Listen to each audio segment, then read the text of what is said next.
Welcome to Informed Conversations, a web series dedicated to amplifying women's voices.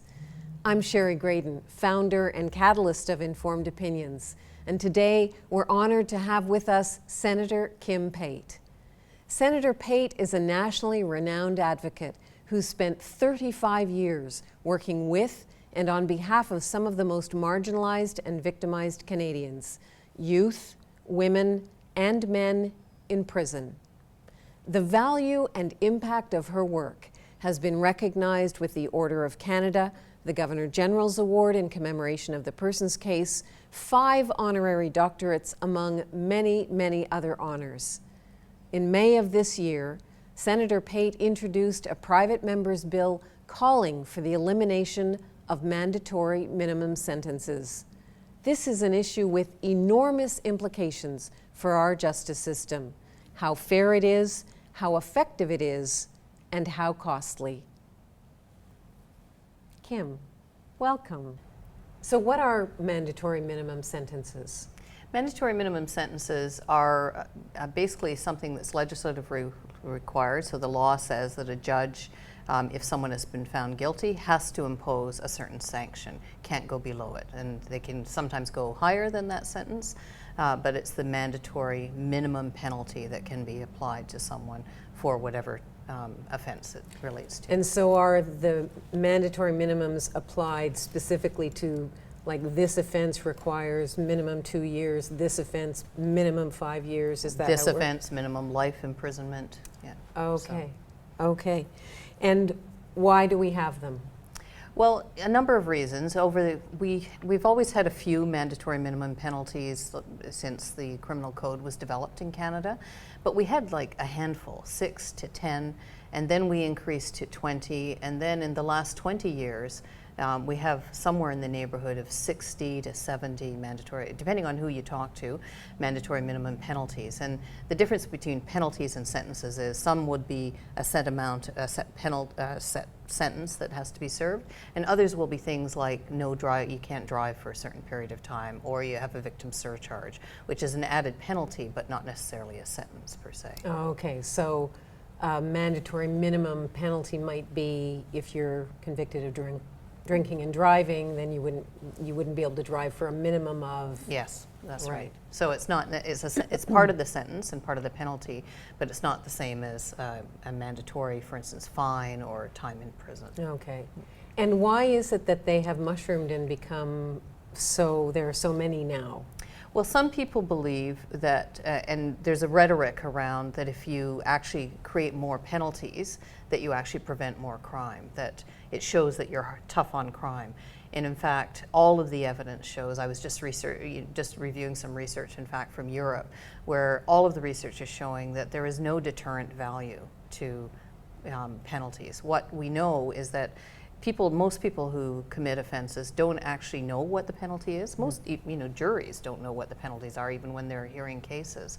But the thing that does assure people, that is more likely to prevent people from committing offenses, is one, the certainty of getting caught, the education around what the impact of what you're doing is on yourself, on other people, and the certainty of the swiftness with which that penalty happens.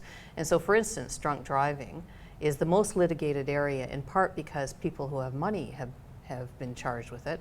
And there's been huge public education about drinking and driving. Right. And we now have road stops, so there's a greater likelihood that if you're drinking and driving, at least at certain times of the year, you're likely to get caught. So the increased likelihood of being caught, the increased education, and to some extent the penalties have impacted that. However, a lot of people don't know that if you can afford to buy treatment, and if you can convince a Crown prosecutor that you're going to go for treatment, you can actually avoid some of the penalties for drunk driving.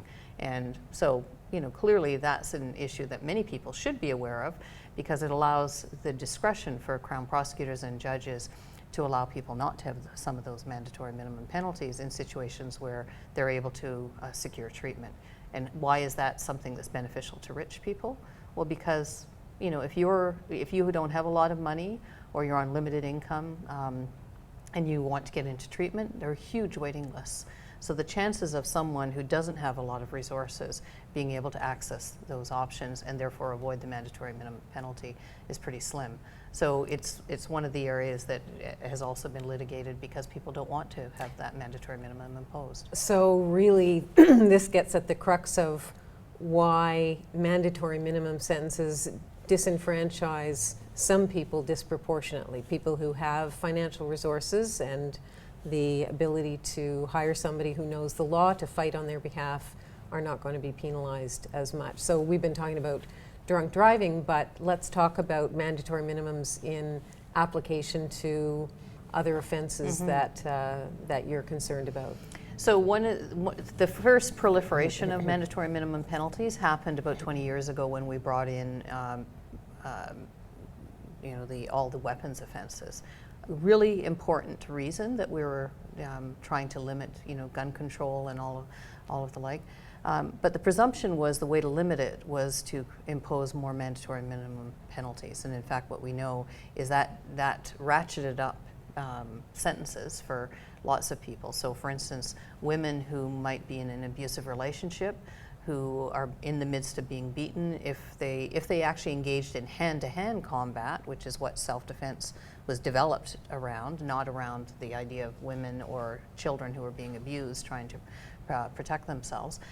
If a woman grabs something, a frying pan, a knife, the man's own gun, and uses it, it ratchets up the penalty. So in the past, even if they didn't put forth a defense of self-defense or that issue wasn't looked at, the judge may be able to look at it and say, after hearing all the circumstances, but for the day, this is the person who would have been the victim, and might actually find someone guilty of manslaughter, provide them with a community penalty so they can stay with their kids, take care of their kids.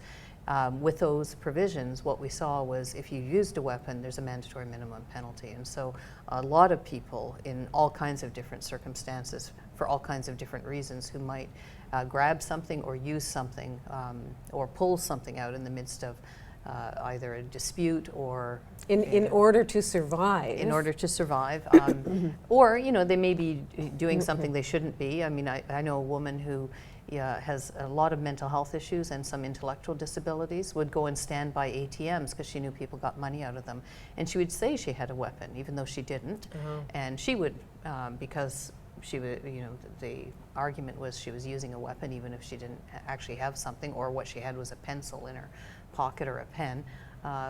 She would get charged. She would plead guilty. She wouldn't even put a defense forward. So there are many situations where part of the reason that many of us want to see the mandatory minimums, the opportunity for judges to exercise their discretion and not impose mandatory minimum sentences, is we know who our jails are full of. They're full of poor people, racialized people, people with mental health issues, and most of those individuals, if the judge had discretion to impose something else, a treatment option, some other support option, they likely would impose those penalties, but they don't have that discretion increasingly. So it sounds like if I'm a judge and I'm hearing the kind of case scenario that you've just described, where it doesn't seem that it makes sense to spend the money and resources to imprison somebody for self-defense or from that kind of scenario, are the judges up in arms about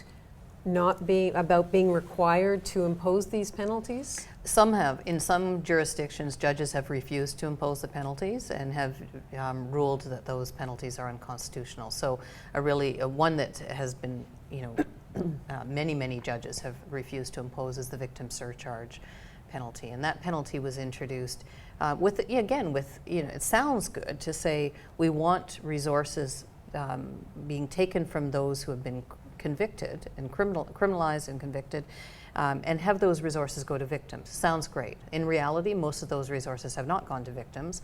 They've actually gone into the administration of justice of whichever province or territory, and they've been taken from people who have the least. So you get charged with something, and a victim surcharge is added to a fine or added to a prison sentence or whatever, and it was a mandatory penalty, a victim surcharge. And so suddenly you have someone who you're not imposing let's say I'm the judge or you're the judge and you're not imposing a fine on me because you know I have no ability to pay. In fact, I'm charged with stealing something. So why would you put a victim surcharge on top and just increase the likelihood that I'm going to have to do something else to negotiate or to pay back or do whatever, or that's going to hang over my head until I can pay it, and so I can never move past that conviction even once my sentence is finished.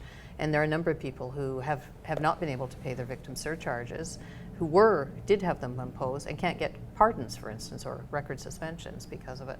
So it's really, so a number of judges have indicated they would prefer to have the discretion. Certainly many criminal lawyers, as well as I've had Crown prosecutors be in touch in support of what we're trying to do. And basically all we're trying to do is provide the option for judges to have the discretion not to impose a mandatory minimum. And and the mandatory minimum will still exist. Some defense counsel have criticized me for not going further and actually trying to repeal a number of the mandatory minimum sentences. And I think that's a fair criticism. It was one other option. It's certainly a longer, more involved option to go through every single penalty and determine which ones and in what circumstances they'd be repealed. And so, really I just took the idea that Irwin Cotler had when he was in as a member of Parliament, and he suggested this would be one way of alleviating the most egregious harms and injustices. And I understand that when you introduced the bill, there were the same day or the day before, there were 3 Quebec police unions or institutions that were also calling for the elimination of mandatory minimums.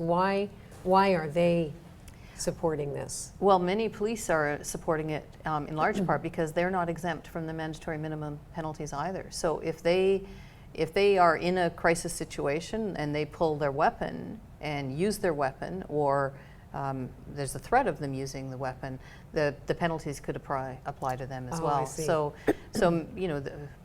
and police officers recognize as well that you don't want people, even if people don't know what the penalties are, they see the circumstances. I mean, I can't tell you how many times I've had police officers contact me because either I've known them because of the people, the work we've been all doing for some time, or a small, if it's been a small community, or the man or woman or young people who they're in touch with have my card, and so they'll call to see if I know of any other options. And the number of times they themselves have said they wish there were other options they could, rather than charging the person or taking them to prison, which is a whole nother issue. I think we need to have more options in the community so that we're not using prison as the default for lack of housing, lack of mental health resources, and poverty. So let's talk about that for a minute. The people who are disproportionately affected. Can you paint a picture of who those people are? What kind of profile are we looking at? Well, an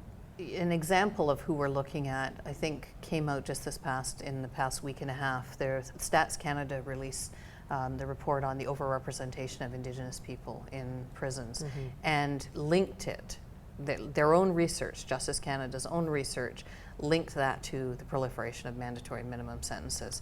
So we see the numbers of Indigenous people going up astronomically, and we know the demographic is the fastest growing demographic right now is young Indigenous people. I was just talking to a young man yesterday who was in care, who's now gone on and is trying to do work to help get Indigenous young people out of care.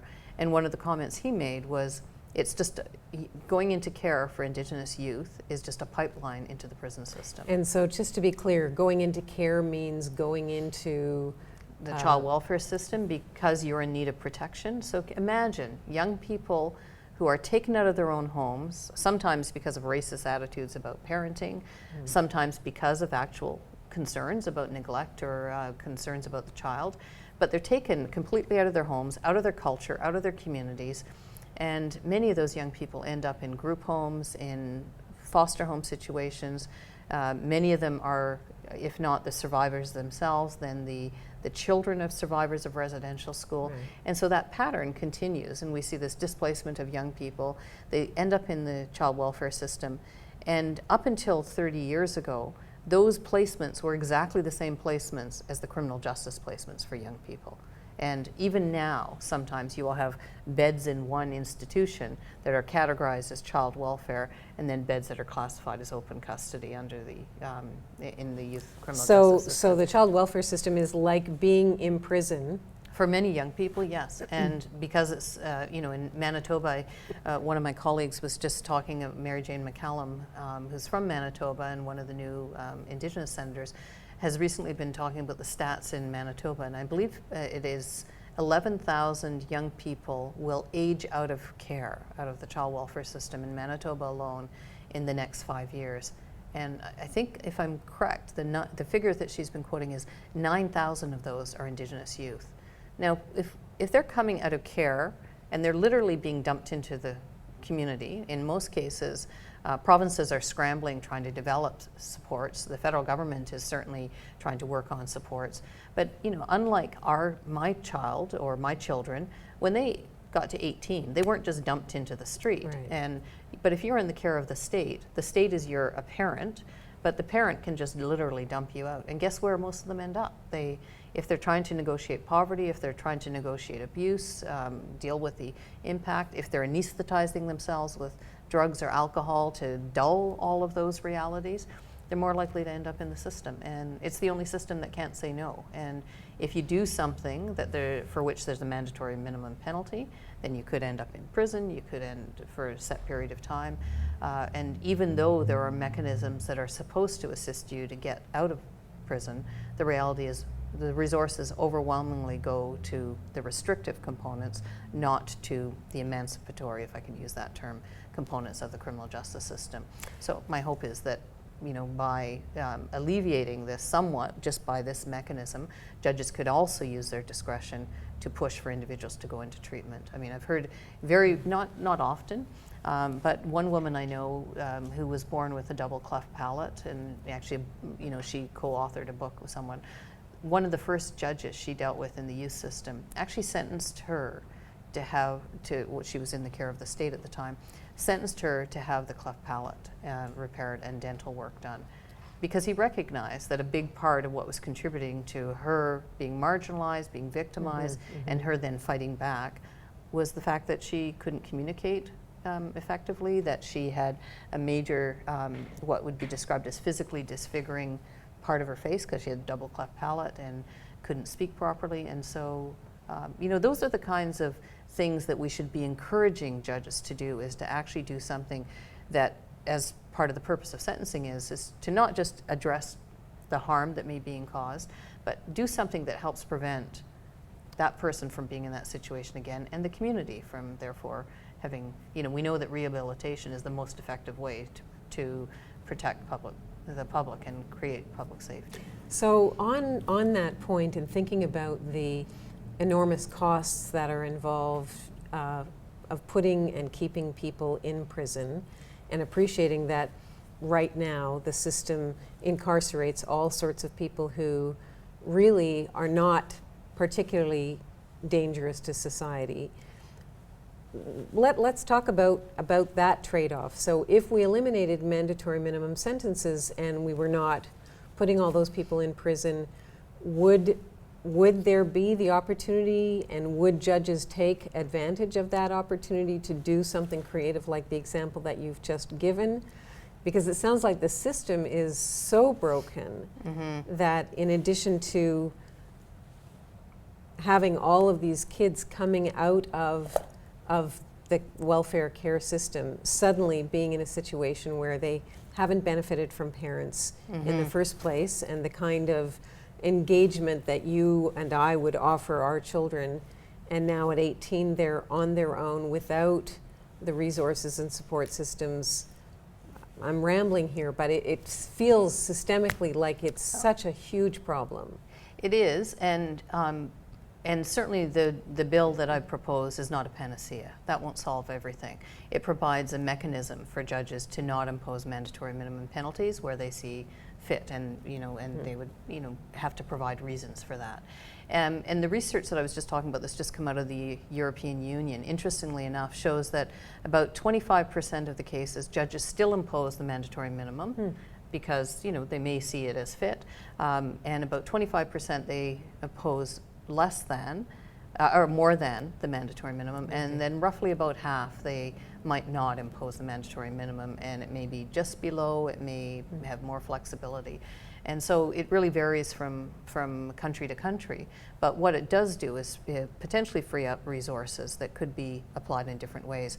But more fundamentally, I think we have to give up our love affair with crime and punishment, and our false beliefs that in fact punishing people more and more and more actually keeps us safe. So where do we stand, Canada, relative to, say, European countries who take a very different approach to this? Well, we don't stand in great stead next to European countries, but we're better than the United States. And if we want to know, damning with faint praise, isn't it? Well, and certainly we should look to the United States and know why we don't want to continue on this trajectory that we've been on, because going back 20, 30 years. That when they started on this path of more mandatory minimum penalties and more use of punishment as opposed to rehabilitative approaches, they've gone from, I forget, it was 2 to 300,000 people in prison to over 2 million people in prison, and so many people with records, people totally disenfranchised, they can't get any social services, and we've seen that. We saw that in Ontario and in British Columbia for a period of time when mechanisms were brought in that said that if people were convicted, for instance, of welfare fraud, they would be cut off social assistance, not just social, like financial assistance, but all resources that provide by social assistance, food banks, shelters, everything, if you were convicted of basically overpayment or welfare fraud.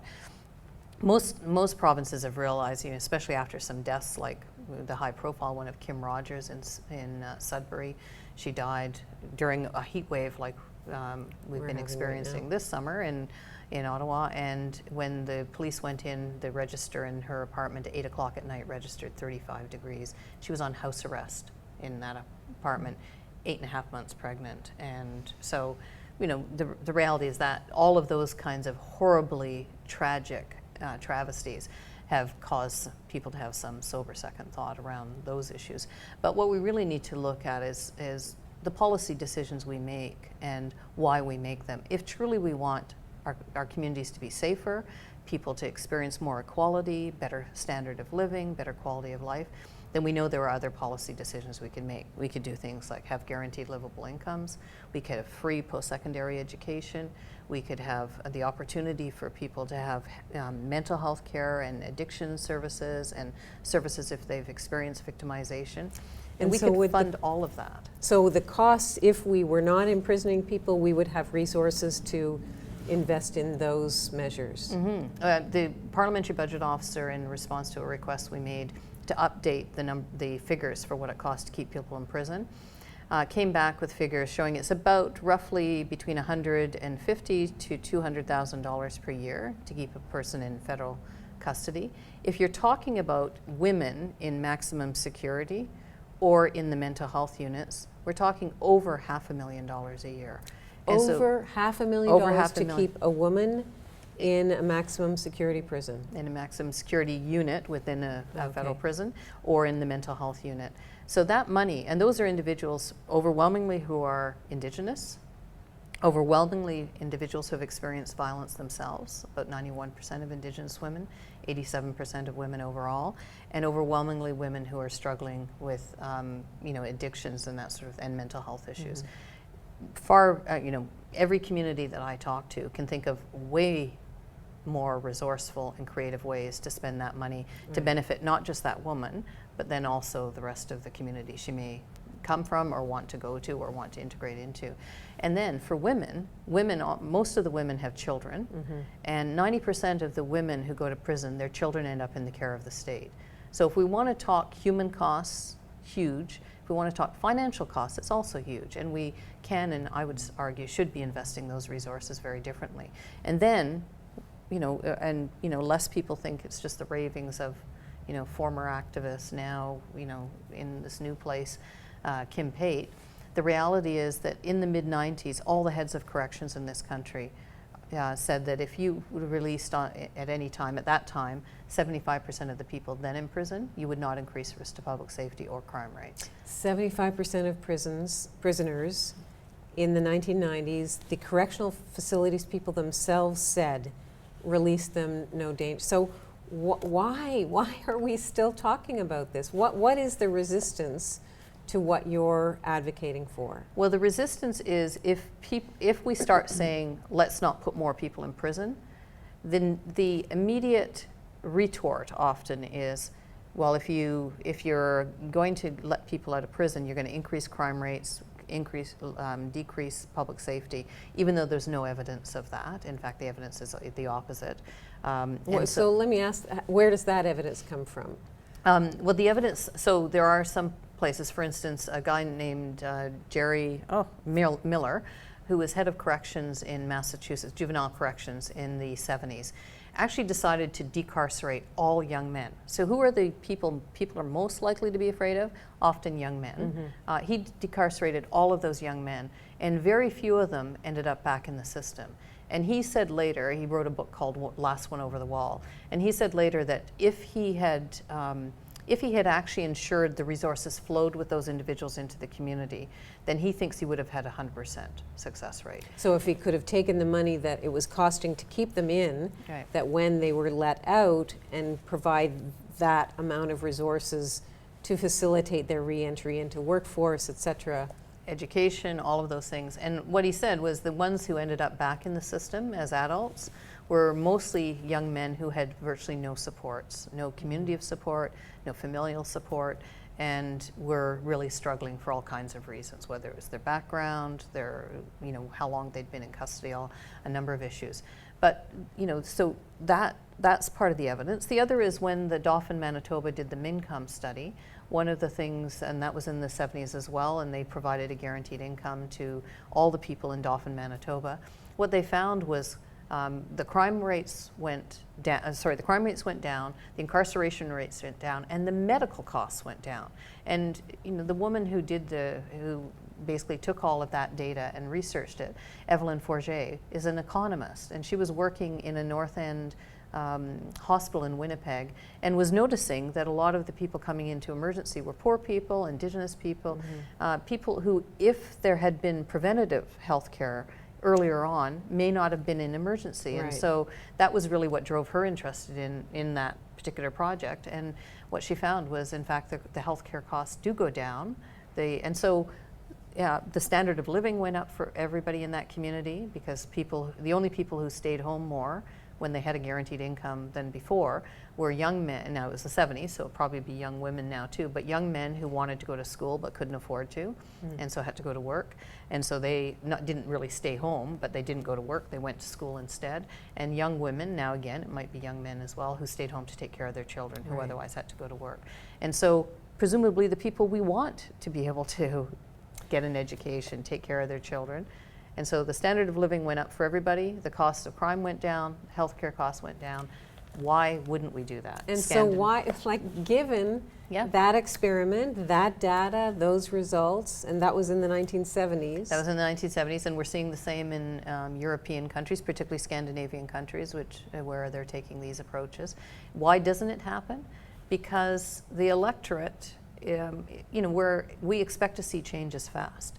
And this is part of why I think it's our responsibility in the Senate, given we're there for the long haul, unless we cark it, we're there till we're 75, that part of our responsibility is to take the objectives the government has, the electorate has said. They want to reduce the number of people in prison. They actually want to address mandatory minimum penalties, and they want to have more accessible health care. So we have polling research that shows Canadians are in support of those three things? Well, I don't know if we presumably have polling, because those were the platform. That was the platform based upon which the Liberal government was elected. So the current government, when they were running, said we're going to eliminate mandatory minimums. We're going to reduce the number of people in prison, and we're going to address health care and lots of other issues. And so my view is, and they also committed to implementing the recommendations of the Truth and Reconciliation Right. Commission. Number 32, call to action number 32, is to address mandatory minimum penalties and the lack of conditional release and conditional sentencing options for people. So part of what people think is if you see a jail sentence, that's a fast response, and it looks like an immediate and responsive approach by a government. And so it's seductive to say we are addressing crime by increasing penalties. Whereas if you're saying we are going to address this long term, may not happen in the 4 or 5 years that we're in office, may happen in the 5 years following.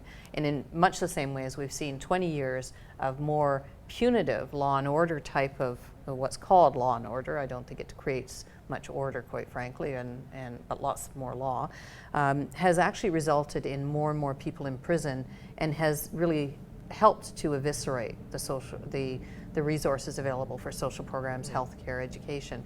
And so we're seeing the impact of that now 20 years on, and now many people are saying we have to address it, but expecting somehow a response to happen in 2 or 3 years, which is not going to happen. We are going to have to invest in this and make policy decisions that we may not see the full impact of for another generation, and trust that we're going in the right direction. And as Canadians, I think we can and should be the human rights leaders we profess to be internationally, and do it. And so there's a huge public education component here that's necessary, obviously, if we're going to shift public perception of the complexity of the issue so that they're willing to stay with the program, recognizing that it's not a short-term panacea, as you mentioned. That's right. That's right. I think that this is a longer-term project. This is a step in that direction, but it's one step, and there are many other steps we need to take. But I think it will start us on that trajectory in a positive way.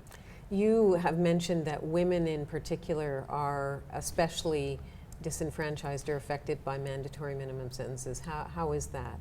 Well, the number of women is increasing who are ending up in prison, but particularly, and when I did the second reading speech, I actually talked about the number of women who have assaulted, been charged with assault, or using lethal force, so killing abusive partners.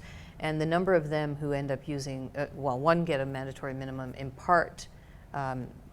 Sometimes they plead guilty to second-degree murder rather than risk being found guilty of first-degree murder if it's a situation where the man had issued a threat but then was not physically in a position to fulfill it, so maybe he passed out drunk. And many people know the story of Life with Billy, Jane Hirschman, who he said he was going to kill her son, and the neighbor as soon as they got home, and told her to go get his gun. When they got home, he passed out in the truck. She believed that he was going to do that. Many people in the community knew he had already killed someone. The police were afraid of him, and so she got her son to get the gun, and she shot her husband. So there's a mandatory minimum for using a weapon. There's a mandatory minimum for killing, and because he was passed out, she was charged with first-degree murder. If she had been given the option to plead, she likely would have pled. And one of the stories real life situations I talked about was a woman in Manitoba who tried to plead guilty. The Crown was so sure he had an open and shut first-degree murder case, he refused to accept the guilty plea. She was acquitted. The jury heard all of the evidence, heard all of the abuse, heard all of the horrific situation she'd experienced, and acquitted her after 55 minutes of deliberation. But if that hadn't been the case, that woman, like so many others, would have pled guilty, in part because the penalty for first-degree murder is life with no parole eligibility for 25 years minimum. And the other part is the only people who were the witnesses to the abuse she experienced besides her and her husband were their children. And most women are loath to have their children take the stand. Sometimes their children are called as witnesses for the Crown, and they were in this woman's case. And so the reality is that that penalty, the life imprisonment for first or second degree murder, encourages both Crowns to offer deals and particularly women to plead guilty, even in situations where they have defenses like self-defense or defense of other. And so when Justice Lynn Ratushny did the self-defense review in the mid-90s of the cases of women who had killed abusive partners, one of her top recommendations was the government had to address the mandatory minimum issue, because many of the women, she couldn't review a whole bunch of the cases of the women who had been convicted, because basically the rule is for an appeal or a review like that, the judges expect to have new evidence. There was no new evidence. All the evidence of the abuse was known when those women pled guilty. So those cases weren't reviewed. But she recognized that many of those women had pled guilty to manslaughter because a deal had been offered as soon as the Crown knew about the abuse, to avoid, to allow the woman to plead guilty without going to trial, even though there was lots of evidence that it was defensive in nature. And so, it goes back further than that. The white papers, at the time that I was just starting in this work, the Sentencing Commission, the Law Reform Commissions have all made recommendations to address mandatory minimum sentences before we had this whole proliferation of the last 20 years. So there's tons of evidence that we need to be doing this. But the reluctance is this, ongoing fear that the public won't understand. And, I think the public does understand. The public is living this. And so I think part of it is we have to challenge those who are being elected, who are afraid of not being elected, and recognize that what we're proposing is actually, many people say it's smart on crime as opposed to being soft on crime, and that what we're doing, being in what looks like being hard on people, is actually being soft on crime, because we're actually, continuing to create the conditions that lead more and more people to be in the system, and sucking the life out of our communities in terms of human costs, social costs, and financial costs. And so can we look to, as you mentioned, European countries who are doing a better job, Scandinavian countries where the evidence is really clear, where they have enough of a track record for us to be able to say, well, yes, maybe in the short term there were challenges, but the long-term investment in those different choices really does make a substantive difference? I think we can, and I think we can do better than that. I think as Canadians, we have a long history of, I just look at what we did in the last couple of years with, we only took in 25,000 Syrian refugees, but if we started with women alone, there are right now about just between 600 and 700 women serving federal sentences in this country. If we took out the majority of those women, if not all, and said, let's develop services and supports for them in the community, and we had between $200,000 and $500,000 or $600,000 per year to allocate to develop resources, I know our communities are really creative. We incorporated people who came with no resources.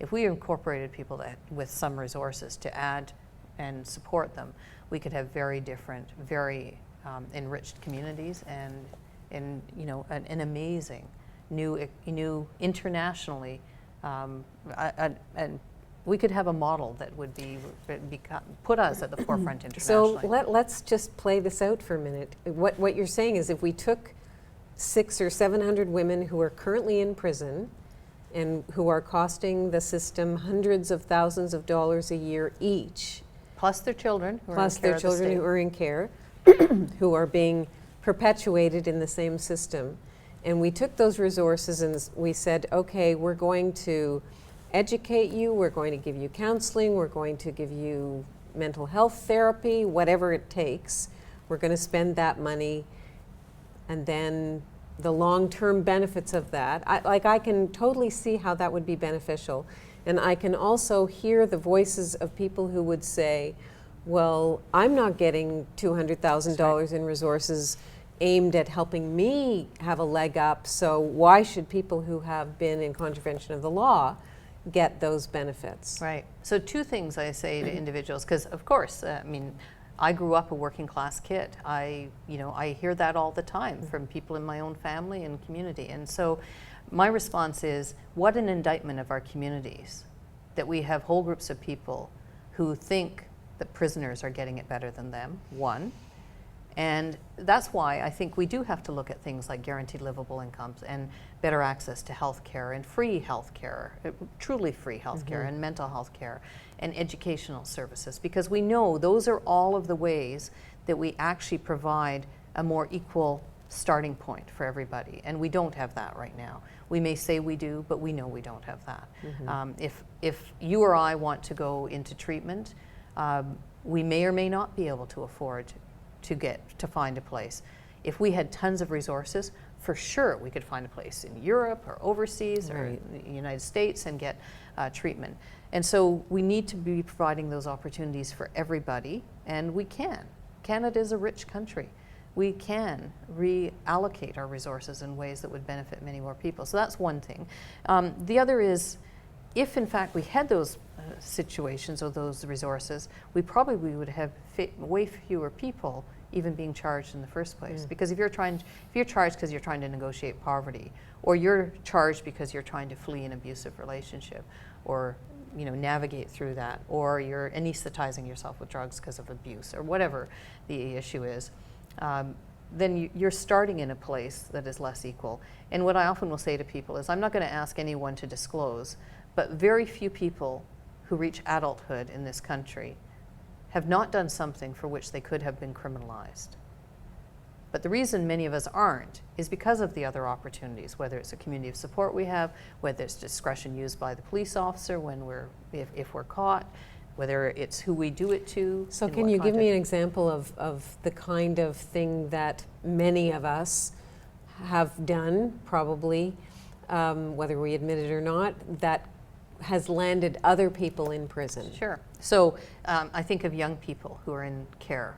And the number of young women who first got put into care, taken out of the care of their parents because they were drinking underage, because they were using drugs underage, because they stole something.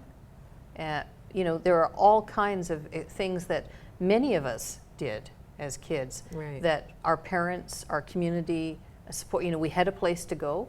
If the place we had to go was a group home, and we were perceived as then breaking their rules as well, there was more likelihood that you'd then get shifted over. I mean, under the old, way back, the Juvenile Delinquents Act, if you skipped school, you could be labeled as delinquent. If you were out late, you could be labeled as delinquent. If you had sexual activity as a young woman, most of the young women I know, they were younger than me, but my age and younger, who ended up in care, often it was because of their sexual activity. And if you were lesbian, whoa, then you're for sure, you're also aberrant in those days. And so the number of young people, particularly girls, who got labeled as incorrigible, because they were pregnant, because they had sex, because whatever, and no exploration of how many of those also had been sexually abused, because that was often a forerunner. And so it was a trajectory, and still remains in many ways. I mean, we try and pretend that doesn't happen anymore, but look at Tina Fontaine. She wasn't criminalized, but had she not died, she might well have been criminalized because of the way she was trying to negotiate and navigate her life, and the lack of opportunities, and the incredible abuse that she was experiencing, and the incredible racism and discriminatory attitudes that she faced, and who she looked to, and who she had to look to have some support. And there's someone who, to my knowledge, was never criminalized. I could be wrong though, but many of the same things that have led to Indigenous women going missing and being murdered are the very same predictors, or the very same issues that lead to them being criminalized and imprisoned. So let me step back one more and ask about, with regards to mandatory minimums and criminals who are genuinely a threat to the safety. There's just been a whole bunch of gun deaths in Toronto that are being publicized and talked about. And so, notwithstanding all this context that is clearly so important when we're thinking about the system overall, and then the irrelevant criminalization of people, what about people who are genuinely a threat to society? What do we do about them? Well, in terms of the bill won't impact. I mean, judges, if they see someone and they see, this is a person who's posing a threat and is likely to pose an ongoing threat, this would not preclude them from not just the mandatory minimum, but a higher penalty if they saw fit. Part of it is having the judge who actually hears all of the evidence be able to weigh in this circumstance what, how much threat does this person actually pose, and how much is, is this someone who needs some other interventions. And so I'm not suggesting that we just open the gates and everybody goes. I do think, though, some of these sorts of measures would mean that we would end up with, the heads of correction said 25%. If we had now, if we cut by 70% or even 50% the number of people in custody, the resources that are currently going into the prisons that end up essentially warehousing people, or worse still, causing them to be in brutalizing conditions, could be focused on what do we do to prevent this person from actually continuing to cause harm, and they may always experience it as punitive.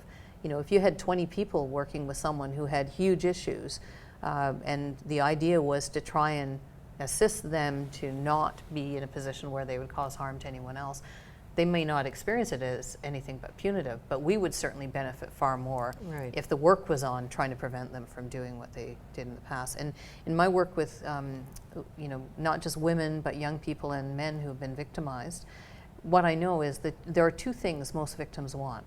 They want to know, why it happened to them, obviously, and I shouldn't say obviously, but it is, that's the first, like, why me? Why did that happen, or to my family? And what would stop it? Like, how do we stop it and prevent it from happening to someone else?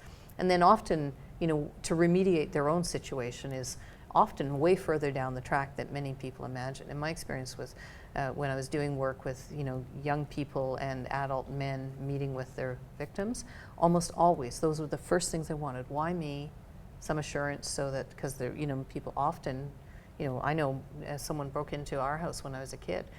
It took me years to be able to sleep in a house, and I have a dog now, so and have the windows on my bottom floor open, because the guy came in through the window in my bedroom, and and so for years it's irrational. I know that the likelihood of someone else doing that are pretty slim. It's but I can go through all the things I know that are wrong with that, but that doesn't change how I felt. Right. If on the other hand, that person had been caught, and I'd been able to say, like, why, and I know why. It was probably just random. Your window was open. It looked, all the lights were off. It looked like there was nobody in there. I can tell you all the things that they would probably say, but it would have been way more effective if I could have had that directly from that individual. And now, I know the dog would bark, and I could do something. And I don't mean to be flippant about it, but the reality is, most people, and most people, a number of people have said, well, if someone is responsible for taking a life, then it doesn't matter, throw away their life. I can't tell you how many people I know who are serving life sentences who said to me, if giving my life would bring back that person, I would do it in a heartbeat, even if it was their abusive partner, because most of them live with their own, we know that most people who are in for murder are actually first time, and in most cases it's someone they knew, and in most cases it's the context of whatever was happening in that situation. Not always, but in most cases that's true. And so that's who we're focusing on when we talk about providing options to not impose mandatory minimums, and really focusing our efforts to do other things to address the other harms that are resulting in people causing harm or doing monstrous things to other people.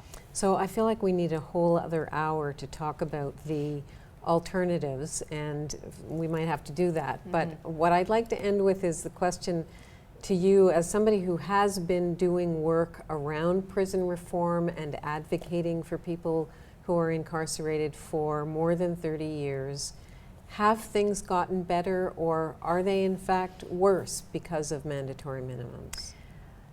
Both, which sounds like not a very helpful response. Okay. But certainly the number of people and the issues that they come into prison with has become more complex and more difficult.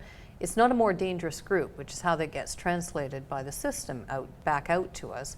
But it is increasingly, as we've cut social programs and healthcare and education, and as we've seen people dealing with stresses and drugs being more likely to be criminalized, the only system that can't refuse them is our prison system. They can't say, sorry, our beds are full, or you don't fit our mandate, or I mean, there are some countries that have said, to judges, you can only sentence this many prison bed days in a year. And so there are some countries where they actually weigh all of that much more. But in our country, we don't. There's no limit on how many people So can we be sent to limit prison. access to health care, we limit access to mental health therapy. We limit access to social assistance, and all kinds of programs have wait lists, say we can't take you, you don't fit our mandate, but we don't do that with prisons. And it's not hard to be criminalized if I've had police officers say if there's no place else, well, a woman that I know well who's now in the mental health system, the police tried to take her to 2 different psychiatric hospitals.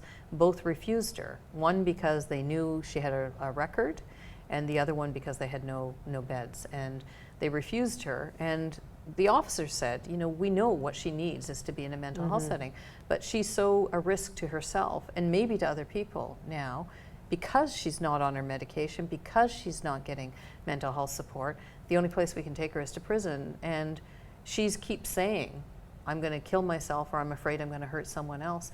So there's a legitimate way to use the criminal justice system in that context, even though the very people responsible didn't want to take her there, but they had no other options. And so I think we do have to be insisting on other options being created. And so that's how it's gotten worse. How it's gotten better, though, is what I see is now we're having judges, even though they don't quite get it, they're saying things like we shouldn't be putting people in prison and torturing them, essentially. And we're no longer just accepting everything that comes from the prison system as holus bolus the truth. That if a prisoner says something, they're automatically lying. If an advocate says something, they're lying. And if the system says it, that's the truth. So that may sound in a backward sort of way not progress, but I think it is progress because what's happened is we're seeing more of what's being done in our name. And once you know something, you can't unknow it. And so when you know about people like Ashley Smith, and she's not atypical, what's atypical is that we know so many details about her life because her family had the tenacity and courage and insistence that we know that. Most families, the same stigma that attaches to prisoners attaches to families. Right. And so they don't want everybody to know that person who died in prison was their... And so you're taking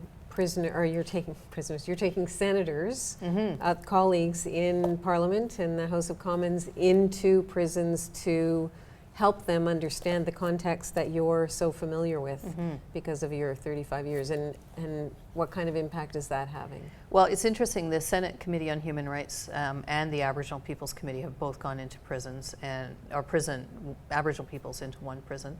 And the impact, every single senator has talked about the impact it's had on them. Their awareness of what's happening in there, what they didn't understand, who's there. And overwhelmingly, not just senators, but lawyers, judges, volunteers in the community, people who've been doing this work, sometimes in other contexts, but never gone into the prisons, almost invariably say, I had no idea.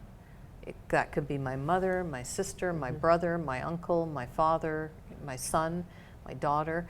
And that's exactly who's in prison. Although it's not, if you've come from a really privileged background, it's far less likely that you'll see your mother, your brother, your sister in those situations.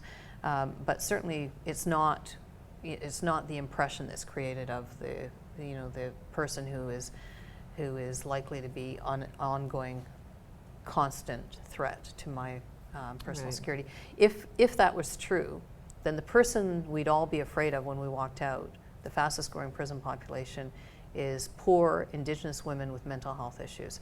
And I dare say that's not who most of us think of, who poses a threat to us when we're walking alone at night, or all of the areas that we are concerned about. So I think we do have, so there's been an improvement in that respect. We now have to go the next step. And I like Louise Arbour's challenge to a number of us a few years ago. In 2016, she said that she thinks that lawyers, judges, parliamentarians who are making laws or enforcing laws who don't know where the people they're representing, sentencing, or the laws we're making about sentencing are ending up, if they don't know what those conditions look like, they have no business sentencing or being part of that process. And And certainly many lawyers doing work on, for instance, solitary confinement, don't understand that in the context of women in prison, every woman sentenced to murder ends up in a maximum security setting, and that every maximum security setting in the federal system in this country is a segregated unit. And if you don't know that, you can't then argue, and so not a big surprise many of the cases don't go far enough. But every single senator who's gone into one of those units gets it immediately. We sit and talk to women. We're in very small, closed quarters, just a very few women. It's not solitary confinement, because there are sometimes 1, 2, if they're double bunked, then you can end up with as many as 10 women in a very small space, but they get very quickly how confining it is, and how if you're then locked in that cell for 20 hours with one other person who's also got all kinds of life issues, how debilitating Brutal that can be. Is. And so you introduced the bill. What could people watching this conversations do in support of making it pass, getting it the kind of support that it would need? Well, it would be great to let the government know that you think it's a good idea, the Prime Minister, the Minister of Justice. There are 2 bills sitting on the order papers that could be amended, and I've already said to the government, if you want to incorporate this kind of provision in one of those bills, I'll either, particularly C-75 as it's called, which is an omnibus crime bill, then I would support that. I would withdraw my bill. And so I have no interest in it just being about my bill going forward. It's at second reading. They can also let senators know, because it's in the Senate first, and then it will go to the House of Commons. We already have 2 members of Parliament willing to sponsor it, and so my hope is that the public will let their elected officials, their members of Parliament, the government know that they support this. And it's interesting, I'm already getting letters from people urging me to support the bill, and I'm very happy to get those letters. That sounds like success to me. Yeah, so I will say to viewers of this conversation that, having listened to and understood better the implications of mandatory minimum sentences, if you feel strongly the way that Senator Kim Pate and now I do, contact your MP, reach out to members of the Senate and encourage them to do away with mandatory minimum sentences in the ways that are really debilitating and continuing to disenfranchise and marginalize many of Canada's most unfortunate citizens. Thank you very much. Thank you. Thank you.